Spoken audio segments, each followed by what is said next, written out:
All right, let's see how this works because one of my studio lights just died. I mean, I'm talking sparks. All right, so we're doing this. What's going on, guys? Welcome to Zero Fidelity, and today's video is going out to those of you who are brand new to this hobby. And the cool thing is, if you stumbled across this video, that means you've already made the conscious choice to build a kick-ass two-channel system, which means you're pretty damn awesome.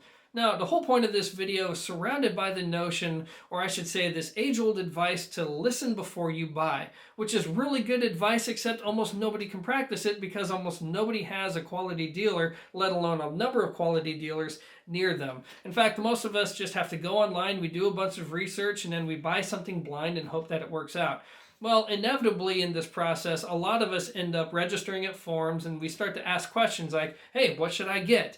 But the problem is, a lot of people don't know how to ask the right questions, and they don't hit upon the major talking points which will help people to lead you towards a great solution. So the whole point of this video is to talk about the things that you should mention in your post. That way when people read it, they're not going to throw out blind recommendations based off of what they like. Instead, they're going to help guide you towards a solution that'll hopefully make you pretty happy. So with that said, let's get right to it. All right, so step one is to tell us about your lifestyle. And to be clear, no, we do not need to know about whether or not you're on your second or third marriage or whether or not you cheat on your diet with ice cream. We just need to know, is this system just for you? Is it going to be just you alone in a dark room listening to whatever music it is you like? Or are there going to be other people involved? Are you going to have kids listening to this system? How about your wife or husband or friends?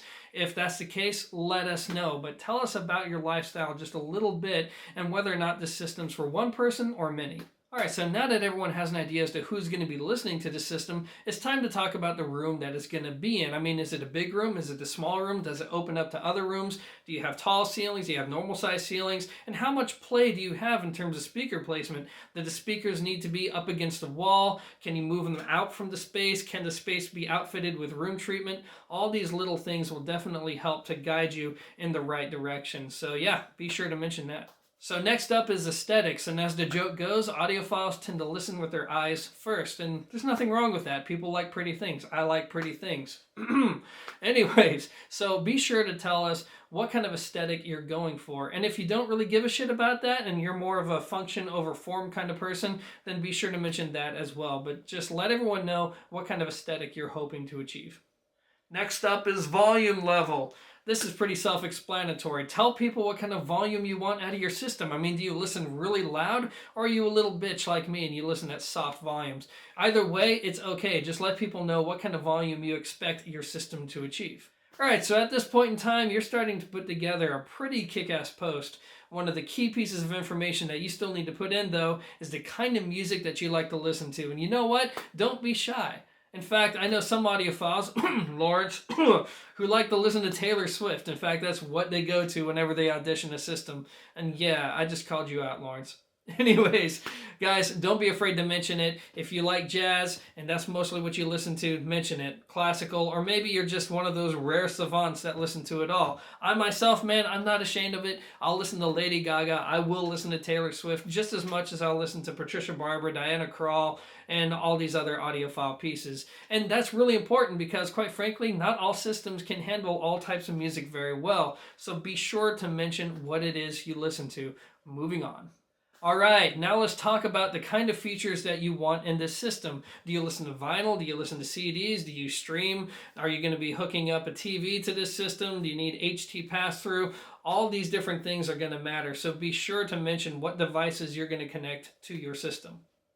All right, so the last thing is to talk about the kind of sound that you're hoping to achieve. And I realize you may not be able to do this, and if you can't, that's fine because it kind of depends on previous experience.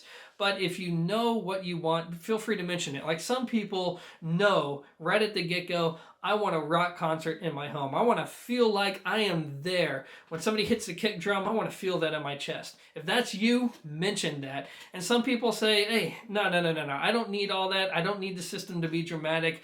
I want something that I can just relax to for hours on end after a tough day of work. So by all means, let people know what kind of sound you're wanting to get if you at least have an idea, because that's kind of like that final piece missing from your post. And if you have that, you can definitely help people to put you on the right path towards hopefully something that'll make you happy for a very long time. Oh yeah, you should probably also mention budget. So here's the deal. Let's just say you have a budget of $3,000, all right? Just as an example.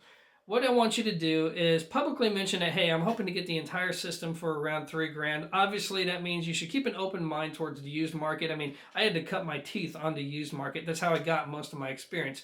But anyways, what I want you to do is in the back of your mind, if you say I'm going to spend $3,000, take it up a notch in your brain. Just say, okay, I'm hoping to spend only $3,000, but realistically, I could probably take it to $3,500 or even $4,000 if I really like something. And that's just because, well, this is how this works in the hobby. I mean, you may find something that you absolutely love that kind of stretches out the budget, and it's really stupid to just forego on something you love, especially if it's within grasp, just because you have this red line in the sand.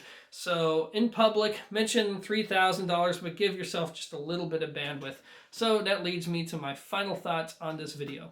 Alright, so I'm really hoping this video has helped at least some of you to understand the kind of talking points that you should really hit on whenever you approach somebody for hi-fi advice. Basically, is to give as much information about yourself, related to hi-fi, of course, as you possibly can.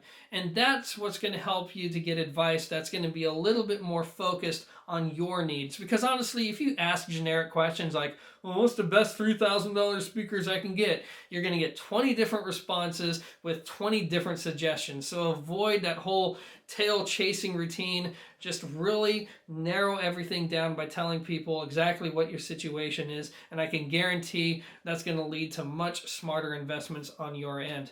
Anyways, guys, that's all I have for now. Thanks for watching. And until next time, peace.